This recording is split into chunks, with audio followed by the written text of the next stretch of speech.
Well, some of the illegal boat arrivals who are being processed on Nauru have been identified as economic migrants, according to a report in The Australian, and therefore they're unlikely to be granted refugee status. They were allegedly promised by Indonesian-linked people smugglers that they could live a free life in Australia after the High Court's ruling that indefinite detention was unlawful. Now, 62 of those apprehended and sent to the offshore processing centre in Nauru since September have left of their own accord. Let's bring in now National Senator for Queensland, Matt Canavan, and City of Perth Lord Mayor Basil Zempilas. Wonderful to see both of you. So, Basil, I mean, this is clearly people smugglers taking advantage of the High Court's decision.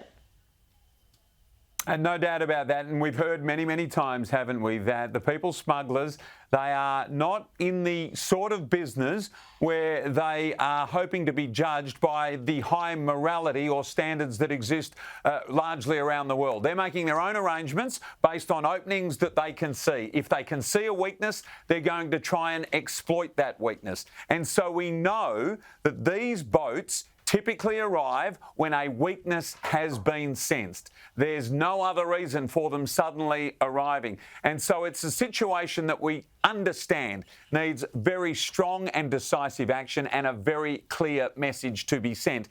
Otherwise, more and more of these smugglers will attempt to bring more and more refugees on more and more boats. And unfortunately, we know what typically happens or can happen most tragically is it can end in disaster, and nobody wants that. No, with those tragic drownings that we saw under Labor last time. Matt Canavan, look, some people say that this is just a big overreaction to 39 people arriving, but do you think that this could be the start of more boats? Well, I think it's a test for the Labor government. I very much hope it's not a restarting of this trade, but the reason we need to nip this in the bud now is that, as we've seen from the past, it's very hard to put this bottle back closed if we let this get out of hand. We know that this government hasn't been that strong on border protection since they've come into power. We know that there are elements within the Labor Party that don't have the stomach for the tough decisions required to keep our borders secure. So there's right to be anxious here. There's definite right to hold the government to account. It's a test for them now about whether they can make sure that they stay ahead of the people smugglers. Clearly, they are evolving in how their tactics and what they're doing, and even their transport techniques, presumably.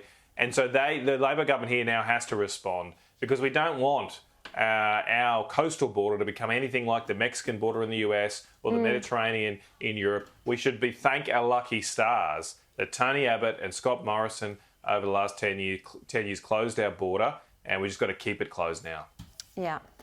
Now, big story at the moment is Julian Assange, and there seems to be this major push by Anthony Albanese, actually a bipartisan group of politicians trying to see Assange released, trying to put pressure on America to do this.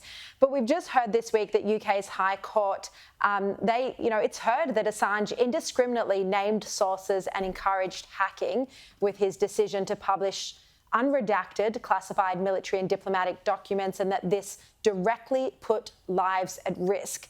Basil, what do you think? Are you of the opinion that he's done his time and should be released, or that he hasn't properly actually been in jail?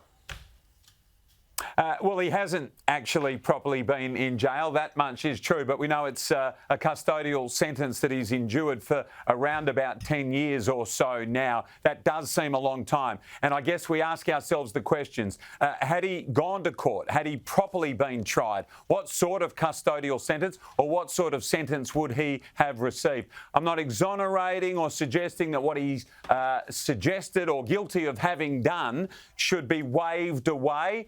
We know he's very ill. We've seen those images. We're not sure about his mental state, not sure about his capacity to lead these sorts of activities that he previously led. So, yes, I probably lean to the side of he's been locked up for a long time. Maybe that's about it for now. But a message in some way still needs to be sent. How that gets done, I'm not sure. Yeah, it's a tricky one. Look, I've never thought he was a journalist. He won the prestigious Walkley Award, but, he didn't go through the documents and find the information that deserves to be published, which is what we do as journalists. He just dumped it all out there, and he didn't seem to care who would die as a result. Now, Matt Canavan, this is an issue... Well, Sharri, no one... Hang on. No one has died. No one has died. I disagree with you here. He has released information, but what is... He has no loyalty to the American government. He's not an American citizen. What gives the US the right to come and demand that other people in other countries be extradited to their nation because they've released information about their government? It's an absolute outrage, and it has gone on too long. He should be released. He's now effectively a political prisoner by political interests in the US who are trying to protect the misdeeds that they presided over during the Iraq and Afghanistan war, which were exposed by this WikiLeaks process. See, people get very passionate about this topic, but you know what? He leaked classified information. It is against the law, and he hasn't paid the price for it. He's not an American citizen. Doesn't matter. You break the law anywhere, you have to pay the price for it. And he hasn't done that. He's been on the run. How can he be subject to American laws? If you commit murder in Australia, Basil. And Matt, what if an American citizen was leaking our state secrets and they were in the United States and our government wanted to get them back to trade them here? I reckon there's zero chance America would extradite them to Australia. Zero chance. Okay. But you can ask the question, can't you? All right, we're out of time. Matt, I was going to speak to you about coal, but we are completely out of time. Matt Canavan, Basil Zempilas. Great to have you both on the show. Thank you so much for joining me.